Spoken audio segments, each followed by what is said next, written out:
ये लो बेटा, गरम गरम चाय।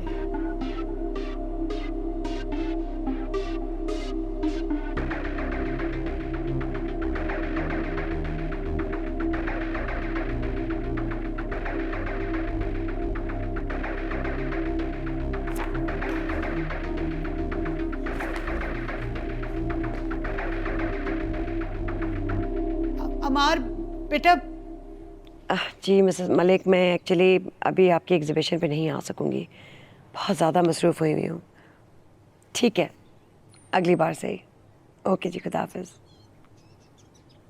बीबी जी, मैंने सफाइयाँ सारी कर ली। अब मुझे ये बता दें कि खाने में क्या बनाऊं। रज़िया, तुम रोज़ मुझसे ये बात पूछती हो। मैंने एक स्केड्यूल बना के फ्रिज पर लगाया हुआ है, उसको देख लो और खाना बना लो। बीबी जी वो तो ठीक है, लेकिन आपको पता है ना, मैं जब भी खाना बनाती हूँ आपसे पूछ के बनाती हूँ। अच्छा ठीक है, प्लीज़ जाओ। रज़िया आप यहाँ फारिग खड़ी हुई हैं और मैं आपको पूरे घर में ढूंढ रही हूँ। 3 दिन से आपने मेरा कमरा साफ नहीं किया है, प्लीज जाके साफ कर दें। हद हो गई है काम चोरी की। रज़िया प्लीज़ जाए, इसका कमरा पहले साफ करें और फिर खाना बनाना। चलिए ठीक है बाजी, पहले मैं कमरा साफ कर लेती हूँ, फिर खाना बनाऊंगी। मामा भाई अभी तक नहीं आए? कितनी बार कहा है कि घर जल्दी आ जाया करो, तुम्हारा बीमार बाप तुम्हारा इंतजार कर रहा है, लेकिन नहीं, शहजादा है। अब तो उसने एक नई चीज शुरू की है, जब भी कोई बात करो तो कहता है मैं घर छोड़ के चला जाऊंगा। मामा वैसे आपने भी भाई को इतना तंग कर दिया कि अब वो घर छोड़ने की बातें कर रहे हैं। मैंने तंग किया हुआ है या उसने तंग किया हुआ है? क्या मैं उसको ये भी नहीं कह सकती कि तुम शादी करो? बेशक वो शादी ना करे, लेकिन मेरा हक बनता है माँ के तौर पे कि मैं उसको समझाऊं। अगर उन्होंने अभी शादी नहीं करनी है तो आप उनको फोर्स नहीं कर सकती हैं। जब तुम्हारी बारी आएगी, क्या तुम भी ये ड्रामा करोगी, अपनी मनमानी चलाओगी? ये मनमानी की बात नहीं है, ये हमारा राइट है मामा। आप कैसे हमारी मर्जी के बगैर हमें किसी के साथ बांध सकती हैं? आप एजुकेटेड है माशाल्लाह से, और फिर भी आपकी ऐसी टिपिकल सोच है। बीइंग अ पेरेंट मामा, आप हमें हमारी गलत बातों पर रोक सकती हैं, लेकिन आप अपनी मर्जी से किए हुए फैसले हम पे थोप नहीं सकती हैं।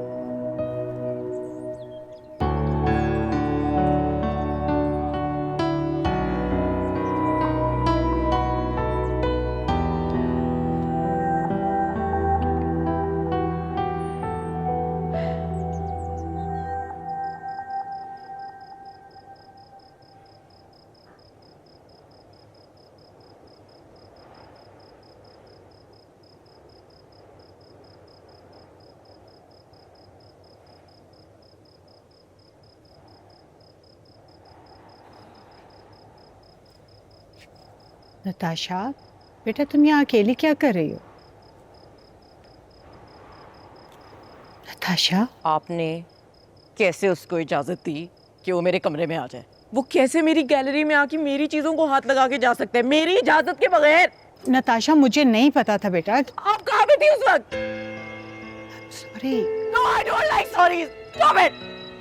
You always do this. You always mess everything up और फिर आप आती है। इसको लग रहा होगा मैं पागल। नहीं बेटा, रिलैक्स। वो क्या सोच रहा होगा मेरे बारे में? मुझे क्या पता था कि वो चला जाएगा तुम्हारी गैलरी में। आपको कभी भी नहीं पता होता, आपको पता कब होता है? You just ruin everything. You just ruin everything. अच्छा relax. Stop it. Stop it. देखो बेटा, इस तरह से एंजाइटी मत लो, तबीयत खराब हो जाती है, पता है ना। रुको, मैं तुम्हारे लिए मेडिसिन लेकर आती हूँ। नताशा, नताशा बेटा बैठ जाओ, इजी हो जाओ। मैं तुम्हारी मेडिसिन लेकर आती हूँ, बैठ जाओ। रिलैक्स रिलैक्स, पता है ना, फिर तबीयत खराब हो जाती है ज़्यादा। इजी। मैं 1 मिनट में आ रही हूँ।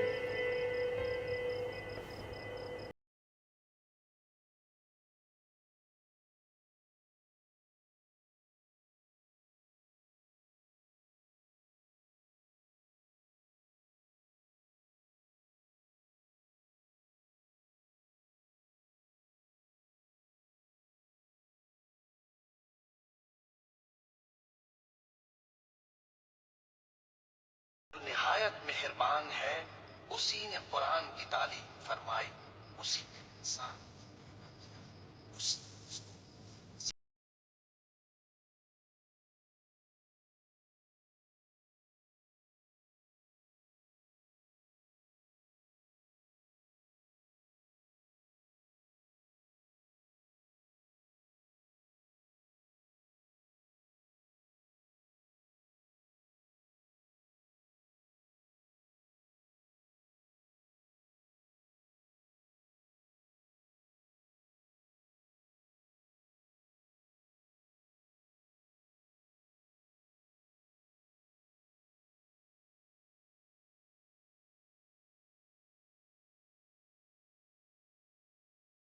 सूरज चांद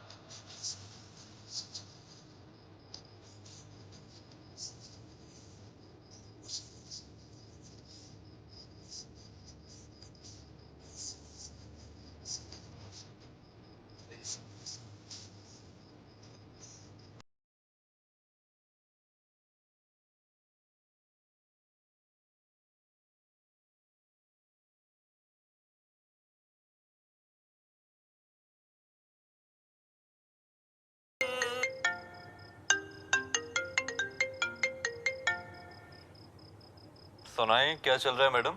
वही कुरान शरीफ पढ़ रही थी। अच्छा माशाल्लाह, कौन सी सूरत? सूरह Rahman. And I can't tell you how much refreshing this surah is. I'm feeling so relaxed and calm. ये तो है। And one more interesting thing. इसमें अल्लाह ताला ने फरमाया है कि मैंने 2 दरिया जारी किए हैं। उस पानी के बारे में बहुत डिटेल है। And you know, डायरेक्ट मेरा ध्यान कहाँ पे गया? कहाँ? जहाँ पे 2 समंदरों का पानी इकट्ठा है लेकिन आपस में मिलता नहीं। हाँ, वही जगह जहाँ 2 समुद्रों का पानी इकट्ठे बहता है लेकिन कलर डिफरेंट है। देखो ना, दुनिया में लोगों को अब आके पता चल रहा है ये सब, लेकिन कुरान में ये सब के बारे में 1400 साल पहले बताया गया है। हाँ बेशक, अल्लाह रब्बुल इज़्ज़त की शान है, उसने अकल वालों के लिए निशानियाँ रखी हैं। पता नहीं, मैं अभी भी हैरान हूँ कि लोग क्यों नहीं मानते। नहीं, अब ऐसा भी नहीं है। यही तो कुरान की सच्चाई की ताकत है कि कितने लोग वेस्ट में इसको पढ़कर मुसलमान हो रहे हैं। होना भी चाहिए, सच को मान लेने में देर किस बात की है। हाँ वो सब तो ठीक है, लेकिन अब तुम आहिस्ता आहिस्ता कुरान को अरबी में पढ़ना शुरू करो, और मैं कारिया से भी कहता हूँ कि वो तुम्हें अरबी पढ़ाना शुरू करे। हाँ हाँ, सीखूंगी इंशाल्लाह। फ़िलहाल तो मेरा पूरा फोकस है नमाज सीखने में, उसके बाद मैं कुरान पाक भी सीखूंगी। अच्छा अभी तुम बंद करो, मुझे ये तलावत सुनने में बहुत मज़ा आ रहा है। ओके, अल्लाह हाफिज़। Okay, good night.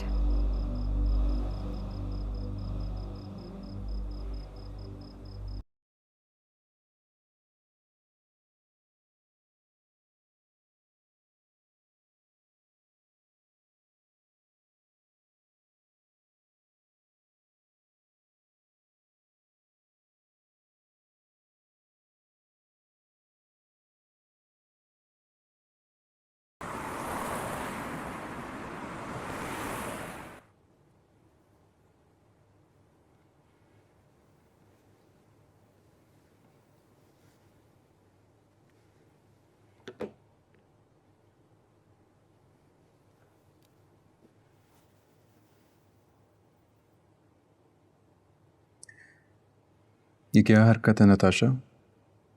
बुरा लगा तुम्हें? उस दिन तुम आए, से मिले बगैर चले गए, तुम्हें क्या लगता है मुझे बुरा नहीं लगा?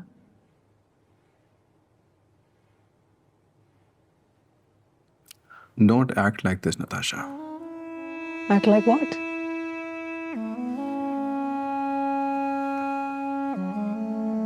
तुम्हें अच्छी तरह से पता है मैं क्या बात कर रहा हूँ। नहीं, क्या किया मैंने? तुम्हें नहीं पता कि तुमने क्या किया? कुछ किया हो तो बताओ ना, क्या किया मैंने? तुम्हें नहीं पता तुमने क्या किया? नहीं। अच्छा, अपनी गैलरी में मेरी पिक्चर्स क्यों खराब की तुमने? कौन सी पेंटिंग? तुम्हें नहीं पता नताशा? ओह वो वाली पेंटिंग, तुम्हें अब क्या ही पता होगा। It's an art form. कौन सा आर्ट फॉर्म है? मुझे भी तो बताओ। अब तुम अगर कभी टाइम निकालो अपने बिजी वर्क स्केड्यूल से तो तुम्हें पता हो ना कि कौन कौन सी आर्ट फॉर्म्स होती हैं, फिर मैं तुम्हें आराम से बैठ के समझाऊंगी। एक बार तुम टाइम निकालो। तुमने मुझे ये क्यों नहीं बताया कि तुमने मेरा पोर्ट्रेट बना लिया? हाँ वो तो मैंने बना के ख़राब कर दिया था क्योंकि मुझे अच्छा नहीं लगा था। तुम्हारी पेंटिंग बनाने के लिए तुम्हें मेरी आंखों के सामने होना होगा, फिर देखना ऐसी पेंटिंग बनाओगी कि सारी ज़िंदगी याद रखोगे। बैठो तुम्हारे सामने, बनाओ। I'm an artist, not your slave. Okay. अच्छा छोड़ो ना ये सब, let's just go out for coffee. मैं यहाँ तक आई हूँ इसलिए कि तुम मेरे साथ कॉफी पे जाओगे। चलो उठो। जाओ। मुझसे क्यों पूछ रही हो? मैं क्या करूँगी अकेले जाके? प्लान तो यही है ना कि तुम मेरे साथ आओगे, इसीलिए मैं जाऊंगी। तुम्हारे बगैर मैं वहाँ पे क्या करूंगी? नताशा, मैंने नहीं जाना, तुम अकेली चली जाओ। तुम्हारे बगैर मैं क्या करूंगी? नताशा देखो, मैं आखिरी बार में बहुत प्यार से बता रहा हूँ, खुद भी समझ लो और अपनी मॉम को भी जाकर समझा दो कि ना जोर डाले मॉम और डैड पे। वो मॉम और डैड को प्रेशराइज करते हैं तो वो लोग मुझे शादी के लिए प्रेशराइज करते हैं। और तुम्हें पता है ना, मैं प्रेशर में नहीं आऊँगा, जानती हो ना इतना मुझे। प्लीज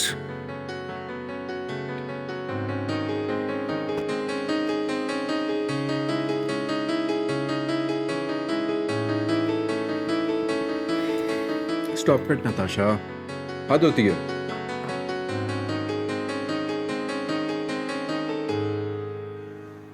नताशा मैं इसमें बिजी हूँ, सो प्लीज जाओ।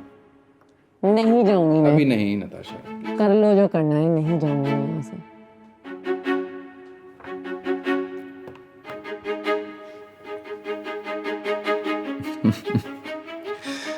ओके नताशा,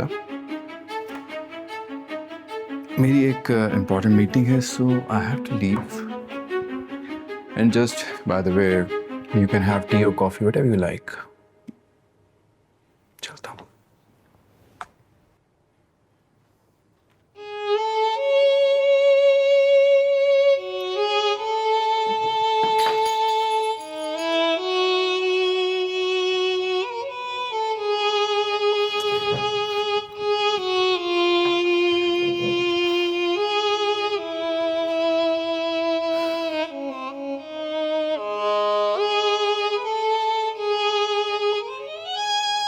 नताशा, ये जो शादी की बातें होती है ना, ये डिसीजंस जो है फोर्सफुली नहीं लिए जाते। तुम तो एजुकेटेड हो, तुम्हें तो ये बात समझनी चाहिए। और देखो ना नताशा, तुम लोगों की पहले कितनी अच्छी अंडरस्टैंडिंग थी, तुम लोग हंसी मजाक करते थे, कितने कितने अच्छे से रहते थे तुम लोग। और अब देखो, जब से शादी की बातें शुरू हुई हैं, तुम लोगों की वो अंडरस्टैंडिंग ही नहीं रही है, एक डिस्टेंस आ गया है। कम ऑन नताशा, बेटा तुम्हें कितनी दफ़ा कहा है मैंने, मैं तुम्हारी आंखों में आंसू नहीं देख सकती, फिर क्यों ऐसे करती हो? क्यों तुम मुझे टॉर्चर करती हो बेटा? सब आपकी वजह से हो रहा है। सब मेरी वजह से नहीं, इस फैन की औलाद फातिमा की वजह से हो रहा है। बस अब मुझे ये सब नहीं करना। अब आप मेरे लिए दोबारा लड़का देखना शुरू कर दे, कोई रिश्ते लेके आए मेरे लिए, बाकी सबके लिए जैसे लेके आ रही होती है। मेरे से अमार नहीं शादी करेगा। अम्मार की अगर कोई दुल्हन बनेगी तो वो हो तुम, वरना कोई भी नहीं। तुम देखना कैसे मैं उनसे इंतकाम लेती हूँ, कैसे उनकी खुशियां गमों में बदलती हैं बेटा। क्या चल रहा है आपके दिमाग में? बस चुपचाप देखती जाओ।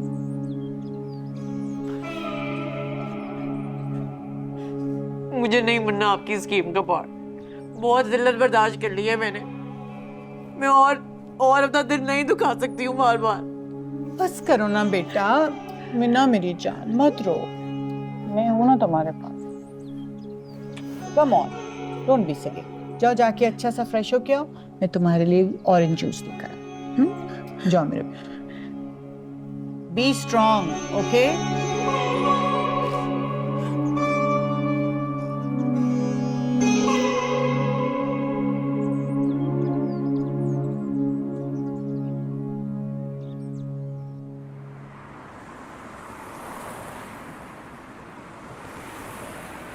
साइमा, अमार बहुत समझदार और पढ़ा लिखा पॉजिटिव थिंकर है। वो इस तरह की छोटी छोटी बातों पे तवज्जो नहीं देता। तुम बिला वजह परेशान हो रही हो। तुम्हारे इसी पॉजिटिव थिंकर लड़के ने ये बात खुद नताशा से कही है। नहीं नहीं, नताशा को ज़रूर कोई गलतफहमी हुई होगी। मैं इसके बारे में आज उससे पता करती हूँ। वो आएगा ना, मैं खुद पूछ लूँगी। सीमी, अगर कुछ पूछना ही है ना तो उससे कोई काम की बात पूछो। उससे पूछो कि शादी का क्या प्लान है, ताकि उसी हिसाब से हम शादी की तैयारियां करें। I mean just put an end to this story. तुम सही कह रही हो, देर करने से तो नुकसान ही होता है, फ़ायदा नहीं होगा। बस आज जहांगीर आते हैं ना, तो मैं उनसे कहती हूँ मार से फाइनल करें। अच्छा फ्रूट तो लो। तुम बहुत मुझे पुल डाउन लग रही हो। मुझे लगता है तुम अपना बिल्कुल ख्याल नहीं रख रही। खैर एक सिंगल पेरेंट की स्ट्राइफ और इकलौती औलाद का गम तुम नहीं समझ सकते। Forget it. ऐसे नहीं कहो, टेंशन नहीं लो, मैं सब संभाल लूंगी। अमरूद खाओगी? चलो मैं काट के देती हूँ।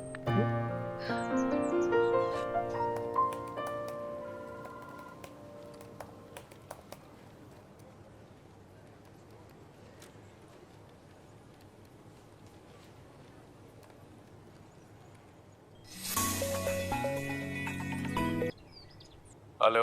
अस्सलामुअलैकुम अंकल। वसाम, मैं तुम्हारे बारे में ही सोच रहा था जी। और सच पूछो तो तुम्हारे मुंह से अस्सलाम वालेकुम सुनकर बहुत खुशी होती है, दिल से दुआएं निकलती हैं।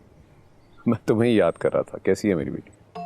आपको मैं मिस कर रही हूँ। आप एक दिन ऑफिस आते और अगले 2 दिन आप नहीं आते ऑफिस।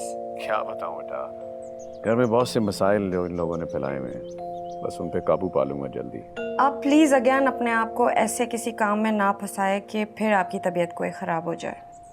हाँ बेटा, बस थोड़ी आदत हो गई है घर में रहने की, बस लेट मी हैंडल दैट, हो जाएगा।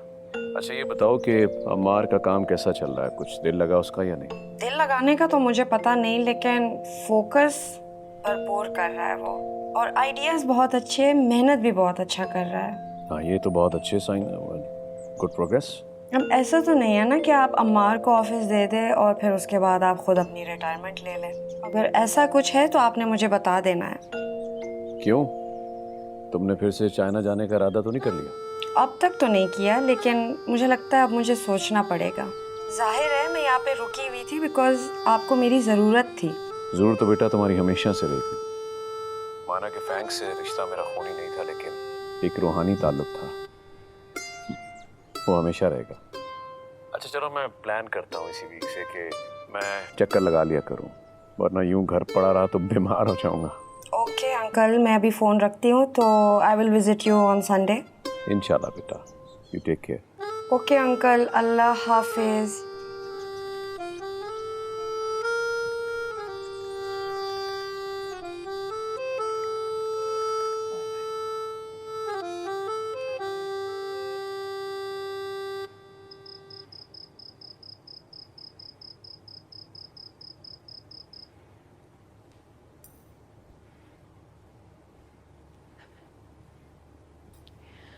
अमार से बात की है आपने? किस बारे में? आपको पता नहीं है? कितनी बार बताऊं, तुम्हारे सामने है। हौसला रखो, मान जाएगा। तुम दोनों बहनों का बस नहीं चल रहा, वरना आज ही अमार का निकाह पढ़ा दो। मैं एक बात कहूं, मुझे लगता है आप और अमार मिले हुए हैं, हम दोनों बहनों को बेवकूफ बना रहे हैं। और ये तुम सब इसलिए कह रही हो कि तुम्हारा आजकल उठना बैठना ज्यादा साइमा के साथ है। आप मेरी बहन के बारे में कैसे सोचते हैं? हमको जरा भी हमदर्दी नहीं है मेरी बेवा बहन से। हमदर्दी है, इसलिए हर जायज और नाजायज बर्दाश्त कर रहा हूँ। क्या नाजायज आपसे मरवाया गया है? उस दिन उसके घर में माफी तलाफी करने लगी थी, क्या वो सही था सिमी? अब मैं समझी, आप तो चाहते ही नहीं ये रिश्ता हो, वरना आपके कहने पे अमार ऑफिस चला गया है, तो आपके कहने पे शादी क्यों नहीं कर रहा? Come on, Simi. Behave yourself. I should behave myself. एक तो मेरी बहन से कोई दुश्मनी की हुई है, उसकी मियाँ को भी माफ नहीं किया, उसकी बेटी के लिए भी आगे हाथ नहीं बढ़ा रहे, और मेरी किसी बात की तो अहमियत ही नहीं है। आप और अमार सारे घर के डिसीजन ले लो, मेरा क्या फायदा है?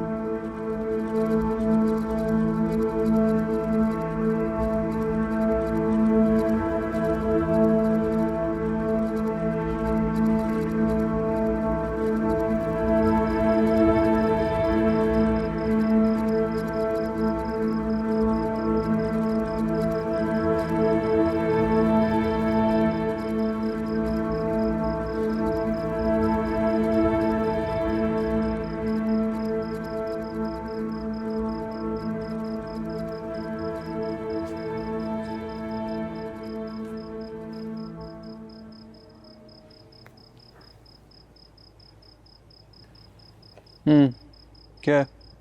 अपसेट हो?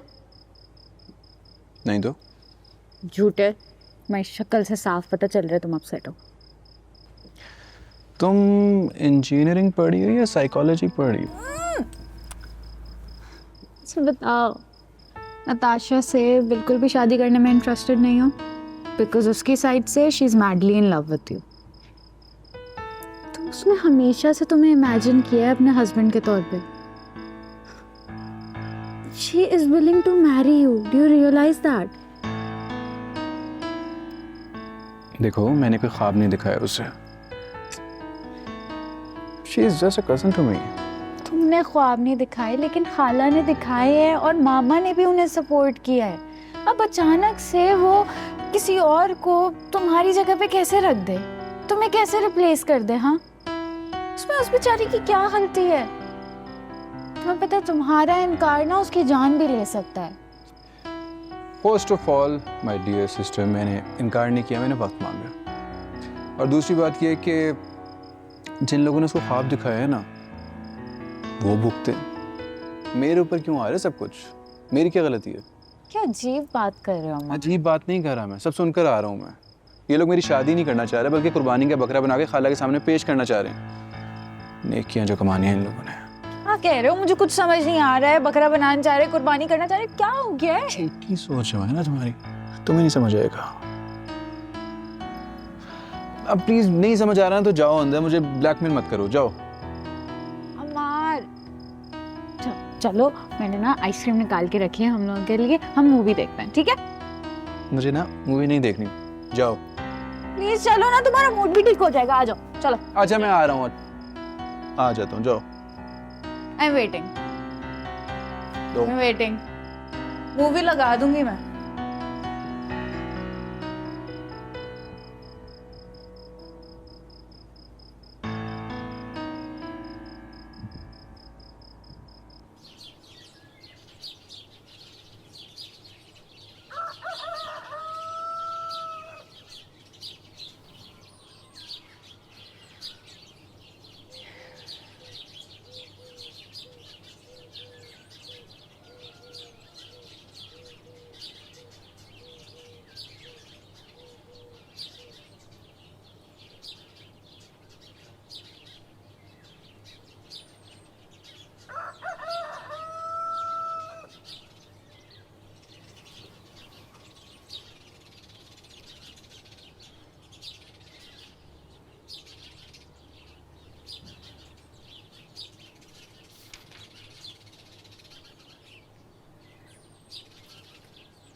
मैंने उनको एक मेल की, उसका भी कोई जवाब नहीं आया।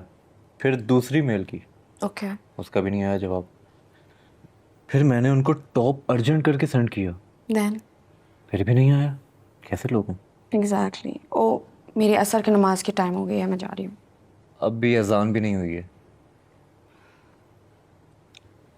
राहिल मैं क्या करूँ? मैं जितनी कोशिश करूँ कि नमाज की रूटीन बनाऊँ, मैं नहीं बना पा रही हूँ। मैं 5 वक्त की नमाज नहीं पढ़ पा रही हूँ, कोई ना कोई नमाज पीछे रह जाती है। देखो फातिमा, ये शुरू का वक्त है, इसमें नमाज़ों की रूटीन नहीं बन पाती, लेकिन आहिस्ता आहिस्ता बन जाएगी। अच्छा मुझे एक बात बताओ, पूछो। इस्लाम हमें घड़ी के साथ क्यों बांध के रख देता है? फजर, जोहर, असर, मगरिब, इशा, हमेशा हमेशा यही डर लगता है कि कोई ना कोई नमाज मिस हो जाएगी। देखो फातिमा, अल्लाह ने सारी कायनात का एक निज़ाम बनाया है। जैसे सूरज वक्त पे तलू होता है और शाम में वक्त पे ग़ुरूब, जैसे हमारे सोने का टाइम, जागने का टाइम, खाने का टाइम, एक्सरसाइज का टाइम, हर चीज़ का एक टाइम है। अब अगर मैं तुम्हें एक छोटी सी एग्जांपल दूं कि हमारे ऑफिसेज़ के टाइम, स्कूल्स के टाइम, यूनिवर्सिटीज़ के टाइम, अगर हम इनको मैनेज ना करें तो चीज़ें ख़राब होंगी। इसमें शायद हमारे लिए आसानी है। हाँ तुम सही कह रहे हो, अगर हम वक्त की पाबंदी ना करें तो दुनिया का सारा निज़ाम ख़राब हो जाए, कोई काम वक्त पे नहीं हो पाएगा। यही सिस्टम है जिसकी वजह से ये दुनिया तरक्की कर रही है। एग्जैक्टली। देखो तुम्हारे सवाल में तुम्हारा जवाब था। अल्लाह अपने बंदे से बहुत मोहब्बत करने वाला है। वो तो बस चाहता है कि उनके बंदों में नज़्म व ज़ब्त आ जाए, जो कि शायद उनके लिए बेहतर है। और देखो अल्लाह ने कुरान में खुद फरमाया कि ना सूरज के बस में है कि वो चांद को पकड़े और ना रात दिन पर सबकते जा सकती है। वाह, ये कौन सी आयत है? सूरज यासीन आयत नंबर 40। मैं भी पढ़ूंगी आज घर जाके। ज़रूर। ओके, मैं जाती हूँ। हाँ।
सॉरी साहब, मैंने तो आपको इसलिए बुलाया था ताकि मैं जान सकूं जो अभी तक मुझे पता नहीं चल सका।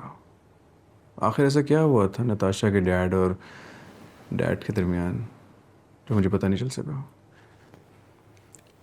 जहांगीर साहब ने वहीद साहब को अपना समझ के कारोबार में शामिल किया, उनको पैसों का सारा इंतज़ाम दिया और वहीद ने जहांगीर साहब की गैर मौजूदगी का फ़ायदा उठाते हुए अकाउंट्स में हेरा फेरी करके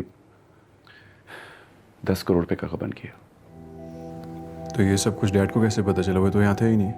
फैंक साहब ने बताया, वरना जहांगीर साहब को तो पता ही ना चलता और ये फ्रॉड का सिलसिला यूं ही चलता रहता। जहांगीर साहब ने तो उन्हें माफ़ भी कर दिया और जेल जाने से भी बचा लिया। बस कारोबार से बेदखल कर दिया था क्योंकि अब दोबारा इत्मीनान के काबिल नहीं रहे वहीद साहब, और जिस घर में अब वो रह रहे हैं वो घर भी उनके हवाले कर दिया ताकि उनकी फैमिली उसमें रह सके। लेकिन इस सब में डैड का क्या कसूर है? खाला और मॉम उन्हें क्यों कसूरवार समझती है? ये तो नहीं मैं जानता कि बेगम साहिबा क्या सोचती हैं। हाँ, ये मैं ज़रूर समझता हूँ कि बड़ी बहन छोटी बहन के दुख को महसूस करती है उसके बुरे हालात की वजह से, और शायद बेगम साहिबा भी अपनी छोटी बहन का दुख महसूस कर रही हैं। इन सब में जहांगीर साहब का क्या कसूर है? उन्होंने तो नेकी की है। कहीं वहीद अंकल की डेथ का लिंक इस सब से तो नहीं है? नहीं सर, 1 साल पहले ही वहीद को ऑफिस से निकाल दिया था और वैसे भी उनकी कुदरती मौत हुई है। हाँ, ये तो मुझे आइडिया है। उन्हें हेपेटाइटिस था। मॉम के साथ में जाता था हॉस्पिटल। मॉम खाला की हेल्प करती थी, पैसे वगैरह भी दे देती थी उनको। हालांकि सर जहांगीर साहब ने तो उनकी फैमिली को घर भी दे दिया, और शायद यही बात जहांगीर साहब का जुर्म बनी कि उन्होंने वहीद की फैमिली को ये सब कुछ क्यों दे दिया। स्ट्रेंज। सर अब आप खुद ही देखें जहांगीर साहब का इसमें क्या कसूर है।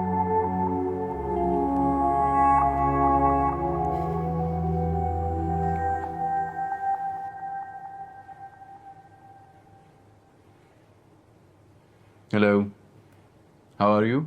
अस्सलाम वालेकुम। वाह, वालेकुम अस्सलाम। कैसी हैं आप? मैं ठीक। तो बताओ, कहाँ गायब हो? क्या चल रहा है? इतनी मेहनत और वो भी किसी और के विजन के लिए। तो क्या बना तुम्हारा और नताशा का मामला? किधर तक पहुंचा? She is still upset. तो फिर तुम कोई फैसला कर क्यों नहीं लेते?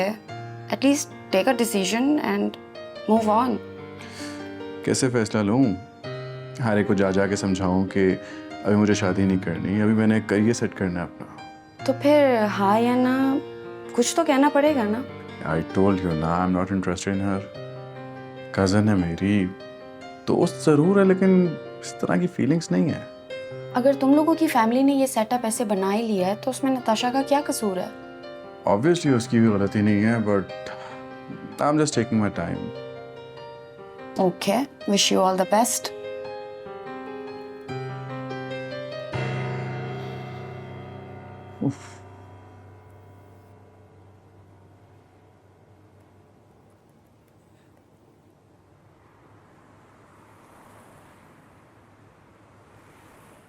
ये इश्क है या जुनू या खता, ढूंढ ला मुझे कि मैं हूँ लापता।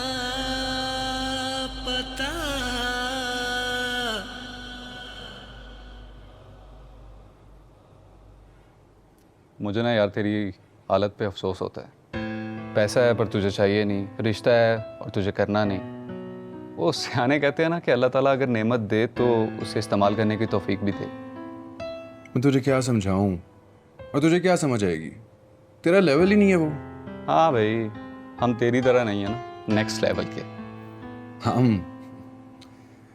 बोल तो ऐसे रहे जैसे तेरे आगे पीछे तेरी रिया घूम रही हो। अब मेरे पीछे मत पड़ जाए। तू आज मुझे ना अपना खुल के मसला बता। तेरा मसला क्या है और तू चाहता क्या है भाई? मैं क्या चाहता हूँ इससे क्या फ़र्क पड़ता है? कुछ समझ ही नहीं आ रही। डैड का बिजनेस, इतना प्रेशर, ऊपर से नताशा, उसकी मुझे समझ नहीं आती, पता नहीं वो क्या चाहती है। एक काम कर, तू नताशा से ये मसला डिस्कस कर, हो सकता है वो समझ ले। पैदा करने वाले माँ बाप नहीं समझ सके आज तक, और तू समझ रहा है कि नताशा समझ जाएगी। ऊपर से नताशा ने एक और नई हरकत शुरू कर दी है। मॉम और बहन से दोस्ती कर ली है उसने और मेरी बुराइयां करती रहती है उनसे। ये तो वैसे बहुत गलत बात है। रिश्ते कभी भी एक साइड से बनते नहीं हैं, और अगर ऐसे रिश्ते बन भी जाएं तो ज़्यादा देर तक चलते नहीं हैं। एग्जैक्टली। हालांकि मैंने अभी तक इनकार नहीं किया, बस मैंने उसे कहा है कि वेट करो, टाइम दो मुझे, आई नीड सम टाइम। अमार सुन, अब ध्यान से सुन। तू सबसे बड़ी यही गलती कर रहा है जो डिले पे डिले किया जा रहा है। तू सीधा सीधा कोई फैसला क्यों नहीं लेता, चाहे वो हाँ है या ना है? कोई एक फैसला ले और बस डन कर।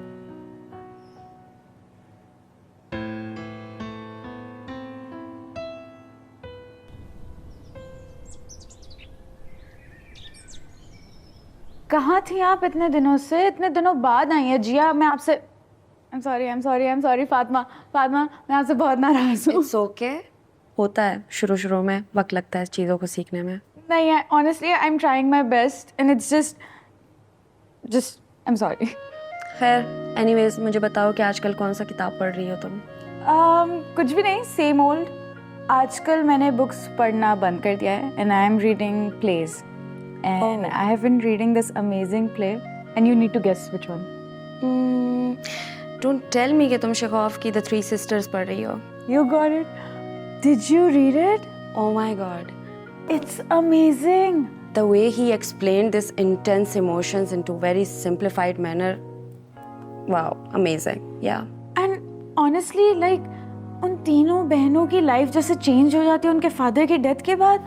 उनकी इतनी स्ट्रगल्स, इतना difficult time, it was honestly so painful to read. Like reading shouldn't be painful, right? But it was. I could empathize with them.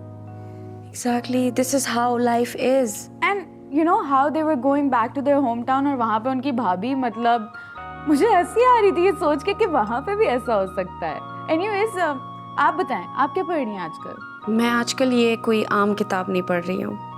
क्या मतलब है आप ये सब नहीं पढ़ रही हैं, आप और कोई बुक ना पढ़ें? That is honestly very surprising. ऐसा नहीं हो सकता, बताएं। मैं दुनिया की सबसे अजीम किताब पढ़ रही हूँ आजकल। Oh, that's great. How's that going for you? Actually, honestly, like you have been seeing me, right? It totally changed me as a person. It changed my whole persona. मैं बिल्कुल एक मुख्तलिफ इंसान हो चुकी हूँ और मैं काफ़ी मुतमईन हूँ अपने साथ। You look satisfied. You have this peace on your face, so yeah. अल्हम्दुलिल्लाह। लेकिन मैं फिर भी नाराज़ हूँ, आप काफ़ी दिन बाद आई हैं, so. It's okay, अब आ गई हूँ ना मैं। Do you want to have some biscuits? No, I'm good. Do you want Just- something? मैं लेकर No, आऊँ? I'm good. ये लो।